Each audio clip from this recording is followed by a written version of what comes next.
നമസ്കാരം. സൂര്യപ്രകാശത്തിൽ നിന്നും കിട്ടുന്ന വൈറ്റമിൻ ഏത് എന്ന് ചോദിച്ചാൽ ഏത് കൊച്ചുകുട്ടി വേണമെങ്കിലും ഉത്തരം പറയും അത് വൈറ്റമിൻ ഡി ആണ് എന്നുള്ളത്. മുതിർന്നവർക്കെല്ലാവർക്കും വൈറ്റമിൻ ഡി അത്യാവശ്യമാണെന്ന് അറിയുകയും അതിനുവേണ്ടി പലരും സപ്ലിമെൻറ്റ്സ്, അത് പൊടി രൂപത്തിലായിക്കോട്ടെ, ദ്രാവക രൂപത്തിലായിക്കോട്ടെ, ക്യാപ്സ്യൂൾ ടാബ്ലറ്റ് രൂപത്തിലായിക്കോട്ടെ എല്ലാം വാങ്ങിച്ച് കഴിക്കുന്നതായിട്ട് കാണാറുണ്ട്. എന്നാൽ ഇത് കൃത്യമായി എത്ര വേണം, എത്ര അളവിലാണ് വേണ്ടത്, ആർക്കാണ് ഇത് വേണ്ടത്, എങ്ങനെയാണ് ഇത് കഴിക്കേണ്ടത്, എന്തിനാണ് കഴിക്കേണ്ടത്, എത്ര നാളത്തേക്കാണ് കഴിക്കേണ്ടത്, ആർക്കും ഒരെത്തും പിടിയും ഇല്ല എന്നുള്ളതാണ് സത്യം. ശരിയല്ലേ? വൈറ്റമിൻ ഡി കഴിക്കുന്ന എത്ര പേര് ഡോക്ടറുടെ പ്രിസ്ക്രിപ്ഷൻ പ്രകാരം മാത്രം കഴിക്കുന്നവരുണ്ട്? എനിക്ക് ആ കാര്യത്തിൽ വലിയൊരു സംശയമുണ്ട്. ഇനി അഥവാ അത് തുടങ്ങിയാൽ തന്നെ കാലാകാലങ്ങളായിട്ട് കഴിക്കുന്നവരായിരിക്കും. അതിൻ്റെ ഡോസ് അഡ്ജസ്റ്റ്മെൻറ്റിനെ കുറിച്ചൊന്നും ചിന്തിക്കാതെ കഴിക്കുന്നവരുണ്ടാവും. അപ്പോൾ വൈറ്റമിൻ ഡിയെക്കുറിച്ച് നിങ്ങൾക്ക് ഇതുവരെ അറിയാതിരുന്ന കാര്യങ്ങൾ, അത് സൂര്യപ്രകാശത്തിൽ നിന്നാണ് കിട്ടുന്നതെന്ന് എല്ലാവർക്കും അറിയാം. ഞാൻ അതിലേക്കൊന്നും കടക്കുന്നില്ല. എത്ര വേണം ഒരു വ്യക്തിക്ക്, കുട്ടികളിൽ എത്ര വേണം, മുതിർന്നവർക്ക് എത്ര വേണം എന്നുള്ളതാണ് നമ്മൾ ഇവിടെ. കുട്ടികളുടെ കാര്യം നമ്മളിപ്പോൾ തൽക്കാലം പറയുന്നില്ല. മുതിർന്നവർക്ക്, അഡൾട്ട്സിന് എത്രയാണ് വേണ്ടത് എന്ന് വെച്ചാൽ ദിവസേന ഏതാണ്ട് 20 മൈക്രോഗ്രാം വൈറ്റമിൻ ഡി ആണ് മുതിർന്നവർക്ക് ശരാശരി വേണ്ടത്. ഏതാണ്ട് 15 മുതൽ 20 മൈക്രോഗ്രാം എന്ന് പറയും. അപ്പോൾ ഈ മൈക്രോഗ്രാം കണക്കിൽ പറഞ്ഞ ആർക്കും കാര്യങ്ങൾ പിടികിട്ടില്ല. കാരണം ഇത് ഇൻ്റർനാഷണൽ യൂണിറ്റ്സിലാണ് വരുന്നത്. എത്ര ഇൻ്റർനാഷണൽ യൂണിറ്റ്സിൽ ആവശ്യം വരുന്നത്? ഏതാണ്ട് 700 ഇൻ്റർനാഷണൽ യൂണിറ്റ്സ് പെർ ഡേ ആണ് സാധാരണ മിക്കവാറും എല്ലാ മുതിർന്നവർക്കും വേണ്ടി വരുന്നത്. 750 എന്ന് ഓർമ്മ വയ്ക്കാൻ എളുപ്പം അല്ലേ? 750 ഇൻ്റർനാഷണൽ യൂണിറ്റ്സ് പെർ ഡേ ആണ് സാധാരണ ആവശ്യമായിട്ട് വരാറ്. ഇനി വേറെ ഏതെങ്കിലും പ്രശ്നങ്ങൾ ഉണ്ടെങ്കിൽ ഈ ഡോസിൽ വ്യത്യാസം വരാം കേട്ടോ. ഇത് നോർമൽ ഹെൽത്തി അഡൽട്ട്സിന് വേണ്ടിയുള്ള ഡോസിൻ്റെ കാര്യമാണ് ഞാൻ ഇവിടെ പറഞ്ഞത്. ഇനി അടുത്തത്, അപ്പോൾ നിങ്ങൾ തീരുമാനിച്ചു, ശരി, എനിക്ക് സൂര്യപ്രകാശമൊന്നും കൂടുതൽ കിട്ടുന്നില്ല, അപ്പോൾ എനിക്ക് വൈറ്റമിൻ ഡി ഡെഫിഷ്യൻസി ഉണ്ട്, എൻ്റെ ശരീരത്തിൽ വൈറ്റമിൻ ഡി കുറവാണ്. നിങ്ങൾ രക്തപരിശോധനയും ചെയ്ത് അതിൽ നോക്കിയപ്പോൾ വൈറ്റമിൻ ഡി കുറവാണ്. ഈ ഡയബറ്റിക് കെയർ ഇന്ത്യ ചാനലിൽ പറഞ്ഞു 750 ഇൻ്റർനാഷണൽ യൂണിറ്റ് ആണ് എനിക്കൊരു ദിവസം വേണ്ടത്. അപ്പോൾ അതിനനുസരിച്ച് ഗുളിക വാങ്ങിച്ച് നിങ്ങൾ കഴിച്ചു തുടങ്ങുന്നു. പക്ഷെ കുറേ നാളുകൾക്ക് ശേഷവും നിങ്ങൾക്ക് കാര്യമായ മാറ്റമൊന്നും കാണുന്നില്ല. അപ്പോൾ എന്തായിരുന്നു തുടക്കം? ക്ഷീണം.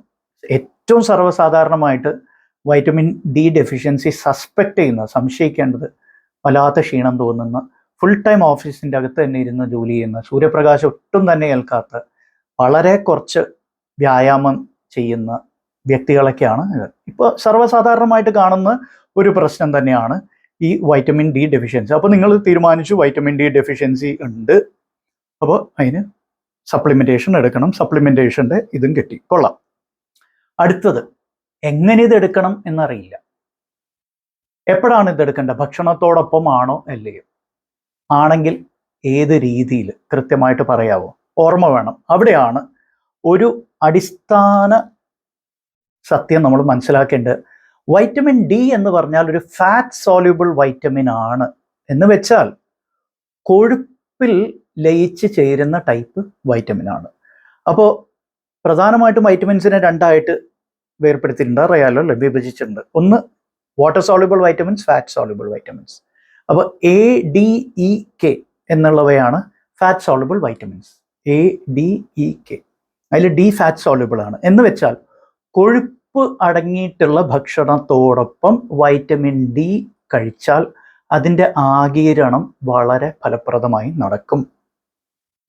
അപ്പോൾ എല്ലാ കൊഴുപ്പും, അതിൻ്റെ അർത്ഥം കുറേ എണ്ണ ചേർത്ത് നിങ്ങൾ വറുത്ത് പൊരിച്ച് ഭക്ഷണം ഉണ്ടാക്കി അതിൻ്റെ കൂടെ വൈറ്റമിൻ ഡി കഴിക്കണം എന്നല്ല. ഹെൽത്തി ഫാറ്റ്സിനെ കുറിച്ച് മാത്രമാണ് ഇവിടെ പറയുന്നത്. നല്ല ഹെൽത്തി ഫാറ്റ് അടങ്ങിയിട്ടുള്ള ഭക്ഷണത്തിൻ്റെ കൂടെ ഫാറ്റ് സോല്യൂബിൾ വൈറ്റമിനായ വൈറ്റമിൻ ഡി കഴിച്ചാൽ അതിൻ്റെ ആഗിരണം വളരെ ഫലപ്രദമായിട്ട് നടക്കും. പിന്നെ ഇതൊക്കെ ചെയ്യുന്നതിന് മുമ്പ് ഒരു കാര്യം ഓർമ്മ വേണം. നിങ്ങൾക്ക് വയറ് സംബന്ധമായതോ കുടൽ സംബന്ധമായതോ എന്തെങ്കിലും അസുഖങ്ങൾ ഉണ്ടെങ്കിൽ, ഉദാഹരണം ഇൻഫ്ലമേറ്ററി ബവൽ ഡിസീസ് എന്ന് പറയുന്ന ക്രോൺസ് ഡിസീസ്, അൾസറേറ്റീവ് കോളൈറ്റിസ്, അതായത് അബ്സോർപ്ഷൻ, ഇതിൻ്റെ അബ്സോർപ്ഷൻ, ഫാറ്റ് സോളുബിൾ വൈറ്റമിൻസിൻ്റെ അബ്സോർപ്ഷനൊക്കെ നടക്കുന്നത് ഈ ഭാഗത്താണ്, കുടലിൻ്റെ ഈ ഭാഗത്താണ്. അപ്പോൾ കുടലിനെ ബാധിക്കുന്ന ഇത്തരത്തിലുള്ള രോഗങ്ങൾ ഉള്ളവരിൽ നിങ്ങളിപ്പോൾ ഫാറ്റിൻ്റെ അളവ് കൂട്ടിയത് കൊണ്ടോ അതിൻ്റെ കൂടെ വൈറ്റമിൻ ഡി കഴിച്ചത് കൊണ്ടോ ഒന്നും പ്രത്യേകിച്ച് പ്രയോജനം ഉണ്ടാവില്ല. അപ്പോൾ ഈ രോഗങ്ങളുടെ അടിസ്ഥാന ചികിത്സ അതിൻ്റെ കൂടെ നടക്കണം. അപ്പോൾ ഡോസിങ് റെഡിയായി, നിങ്ങൾക്ക് ഈ വയറ് സംബന്ധമായതോ കുടൽ സംബന്ധമായതോ വേറെ പ്രശ്നങ്ങളൊന്നുമില്ല എന്ന് നിങ്ങൾക്ക് മനസ്സിലായി. ഫാറ്റ് സോളുബിൾ വൈറ്റമിൻ ആയതുകൊണ്ട് കൊഴുപ്പ് അടങ്ങിയിട്ടുള്ള അല്ല ഹെൽത്തി ഫാറ്റ്സ് അടങ്ങിയിട്ടുള്ള ഭക്ഷണത്തോടൊപ്പം കഴിക്കണം എന്ന് നിങ്ങൾക്ക് മനസ്സിലായി. ഇനിയിപ്പോൾ എന്തൊക്കെയാണ് വേറെ മനസ്സിലാക്കേണ്ടത്? ഇത് മാത്രം കഴിച്ചുകൊണ്ട് കാര്യമുണ്ടോ? കാര്യമൊന്നുമില്ല.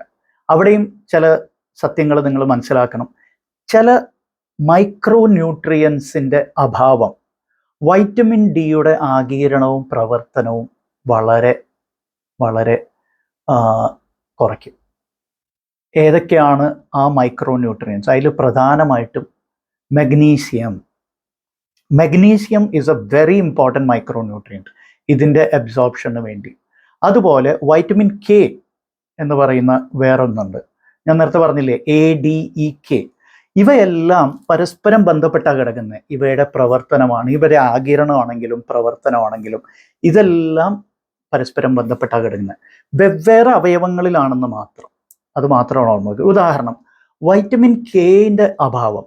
അപ്പോൾ നിങ്ങൾ വൈറ്റമിൻ ഡി സപ്ലിമെൻറ്റേഷൻ എടുക്കുന്നുണ്ട്, പക്ഷെ വൈറ്റമിൻ കെയുടെ അഭാവം കാരണം നിങ്ങൾക്ക് അസ്ഥി സംബന്ധമായ ഗുണങ്ങൾ കിട്ടാൻ സാധ്യതയില്ല. ഈ വൈറ്റമിൻ ഡി അറിയാലോ എങ്ങനെയാണ് പ്രവർത്തിക്കുന്നത്, എല്ലാ കോശങ്ങളിലും പ്രവർത്തനമുണ്ട്. പക്ഷെ അസ്ഥികളെ സംബന്ധിച്ചിടത്തോളം കാൽഷ്യം, നമ്മൾ കഴിക്കുന്ന കാൽഷ്യം അസ്ഥികളിൽ ചെന്ന് അടിയുകയും അസ്ഥികളുടെ ബലവും അസ്ഥികളുടെ ഘടന നിലനിർത്താനും വേണ്ടിയാണ് വൈറ്റമിൻ ഡിയുടെ ഏറ്റവും പ്രധാന പ്രവർത്തനം.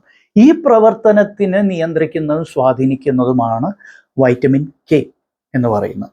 അപ്പോൾ വൈറ്റമിൻ കെ ഇല്ലാണ്ട് വൈറ്റമിൻ ഡിക്ക് ഈ പ്രവർത്തനം നടത്താൻ സാധ്യമല്ല കേട്ടോ. അപ്പോൾ ഇനിയിപ്പോൾ ഈ ഹാർട്ട് സംബന്ധമായ പ്രശ്നങ്ങൾക്ക് പോലും വൈറ്റമിൻ ഡി ഡെഫിഷ്യൻസി കാരണമാണെന്ന് നമുക്ക് എല്ലാവർക്കും അറിയാം. ഇപ്പം അതിനു പോലും ഈ വൈറ്റമിൻ കെ നിർബന്ധമായും വേണം. അപ്പോൾ അതിനെക്കുറിച്ച് വേറൊരു എപ്പിസോഡ് ചെയ്യാം, അതിൽ കൂടുതൽ നമ്മൾ പോകുന്നില്ല. ഇനിയിപ്പോൾ ഡോസിങ്ങിനെ കുറിച്ച് നമ്മൾ പറഞ്ഞു. ഡോസിങ്ങിനെ സ്വാധീനിക്കുന്ന വേറെ ചില ഘടകങ്ങളുണ്ട്. നിങ്ങളുടെ നിറം, ചർമ്മത്തിൻ്റെ നിറം വെളുത്തിരിക്കുന്നോ അല്ലെങ്കിൽ ബ്രൗണിഷ് വീറ്റിഷ് കോംപ്ലക്ഷൻ എന്നൊക്കെ പറയുന്നോ അല്ലെങ്കിൽ ഡാർക്ക് കോംപ്ലക്ഷൻഡ് ആയിട്ടുള്ളതാണോ, ഇതിനെ അനുസരിച്ച് പ്രായത്തിനനുസരിച്ച് നിങ്ങൾ ഈ ലോകത്തിൻ്റെ ഏത് ഭാഗത്താണ്, ഏത് ജിയോഗ്രാഫിക്കൽ ലൊക്കേഷനാണ് നിങ്ങളുടെ എന്നുള്ളത്, അവിടെ എത്ര നേരം 24 മണിക്കൂറിനുള്ളിൽ എത്ര നേരം സൂര്യപ്രകാശം കിട്ടും, ആ സൂര്യപ്രകാശത്തിൽ എത്രത്തോളം നിങ്ങൾക്ക് എക്സ്പോഷർ കിട്ടുന്നുണ്ട്, ആ സൂര്യപ്രകാശം നിങ്ങളുടെ ശരീരത്തിൽ പതിയുന്നുണ്ട്, നിങ്ങളുടെ ചർമ്മത്തിൽ പതിയുന്നുണ്ട്. അപ്പോൾ ചർമ്മത്തിൻ്റെ നിറമൊക്കെ ഇതിനെ വളരെ സ്വാധീനിക്കുന്ന ഒരു കാര്യമാണ്. എന്തുകൊണ്ട്? ബിക്കോസ് അതിനനുസരിച്ചാണ് എത്രത്തോളം വൈറ്റമിൻ ഡി പ്രൊഡക്ഷൻ ഉണ്ടാവുന്നത് എന്ന് തീരുമാനമാവുന്നത്. ഓക്കെ, അപ്പോൾ ഇതൊരു ഒരു ഒരു പ്രധാനപ്പെട്ട കാരണമാണ്, ഒരു ഘടകമാണ് ഇത് തീരുമാനിക്കുന്നതിൽ. പിന്നെ വേറൊരു കാര്യം ഇവിടെ പറയാൻ പോകുന്നത്, ഇതിൻ്റെ ഏത് ക്വാളിറ്റിയാണ് നിങ്ങൾ എടുക്കുന്നത് എന്നുള്ളത്. That is very important. ഏത് ക്വാളിറ്റിയാണ്? ഇപ്പോൾ ബേസിക്കലി നാനോ സൊല്യൂഷൻ എന്ന് പറയുന്ന ഒന്ന് വരുന്നുണ്ട്. പല പഠനങ്ങളും പറയുന്നത് ഈ തരത്തിലുള്ള പ്രിപ്പറേഷൻസ്, സൊല്യൂഷൻ ബേസ്ഡ് പ്രിപ്പറേഷൻസ് കുറച്ചും കൂടി നല്ലതാണെന്ന് പറയപ്പെടുന്നുണ്ട്. ഓക്കെ, അതിൻ്റെ ശാസ്ത്രീയമായ ഒരു നിഗമനം ഇപ്പോഴും ആയിട്ടില്ല, പക്ഷെ പൊതുവെ അങ്ങനെയാണ് പറയപ്പെടുന്നത്. ഇനിയിപ്പോൾ ഡോസിങ് ആയി, എന്തിനു വേണ്ടിയാണ് നമ്മൾ വൈറ്റമിൻ ഡി എടുക്കുന്നത്? കൃത്യമായ എൻ്റെ ശരീരഘടന അല്ലെങ്കിൽ എൻ്റെ നിറം, എൻ്റെ ഏജ്, ഇതെല്ലാം നോക്കിയിട്ട് തീരുമാനമായി. ഇനിയിപ്പോൾ നിങ്ങളത് എടുത്തു നിർത്തുന്നേ ഇല്ല. കാരണം വൈറ്റമിൻ ഡി നല്ലതാണല്ലോ, അത് കൂടുതൽ കഴിക്കും തോറും നന്നാവും എന്നുള്ള രീതിയിൽ നിങ്ങൾ കഴിച്ചാൽ അതിന് അതിൻ്റേതായ പ്രശ്നങ്ങളുണ്ട്. അവിടെയാണ് ഹൈപ്പർ വൈറ്റമിനോസിസ് എന്നുള്ളൊരു അവസ്ഥയെക്കുറിച്ച് നിങ്ങൾ ഓർമ്മ വയ്ക്കേണ്ടത്. വൈറ്റമിൻ ഡി അളവ് ക്രമാതീതമായി കൂടുന്നതും ചിലപ്പോൾ പ്രശ്നങ്ങൾക്ക് കാരണമാവും. അപ്പോൾ എന്തൊക്കെയാണ് പ്രശ്നങ്ങൾ കാരണമാവുന്നത്?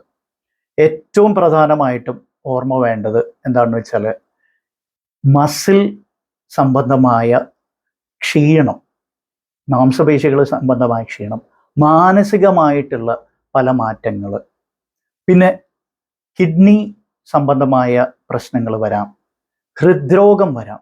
അപ്പോൾ വൈറ്റമിൻ ഡി ശരീരത്തിന്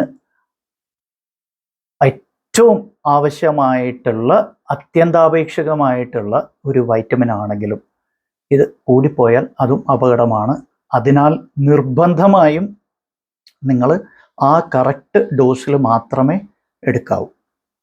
ഇനിയിപ്പോൾ നേരത്തെ പറഞ്ഞു ഈ ഫാറ്റ്സ്, ഹെൽത്തി ഫാറ്റ്സിൻ്റെ കൂടെ ഇത് കഴിക്കണം. ഹെൽത്തി ഫാറ്റ് എന്തെങ്കിലും കാരണവശാൽ കഴിക്കാൻ പറ്റാത്തവരോ അല്ലെങ്കിൽ അത് കഴിക്കാൻ ഇഷ്ടമില്ലാത്തവരോ ഒക്കെ ആണെങ്കിൽ ചിലപ്പോൾ ഈ omega-3 ഫാറ്റി ആസിഡ്സിൻ്റെ കൂടെ വൈറ്റമിൻ ഡി പ്രിസ്ക്രൈബ് ചെയ്യാറുണ്ട്. പക്ഷെ ഇതൊരു ട്രീറ്റ്മെൻ്റ് അല്ല. ദയവായിട്ട് ഇതൊരു ട്രീറ്റ്മെൻറ്റ് റെക്കമെൻഡേഷനായിട്ട് ആരും എടുക്കരുത്. ഡോക്ടറുടെ നിർദ്ദേശപ്രകാരം മാത്രമേ എടുക്കാവൂ. അപ്പോൾ വൈറ്റമിൻ ഡിയെക്കുറിച്ച് ഏതാണ്ട് ഓഫ് കോഴ്സ് എല്ലാം A to Z നമുക്കിവിടെ പറയാൻ സാധിക്കില്ല. I hope you understand. ഇതുവരെ പ്രസക്തമായിട്ടുള്ള കാര്യങ്ങളാണ് ഇവിടെ പറഞ്ഞിട്ടുള്ളത്. അപ്പോൾ നിങ്ങൾക്കിത് ഇഷ്ടപ്പെട്ടുവെങ്കിൽ ലൈക്ക് ചെയ്യുക, സബ്സ്ക്രൈബ് ചെയ്യുക, നോട്ടിഫിക്കേഷൻ ഐക്കൺ അമർത്താൻ മറക്കരുത്. Thanks for watching.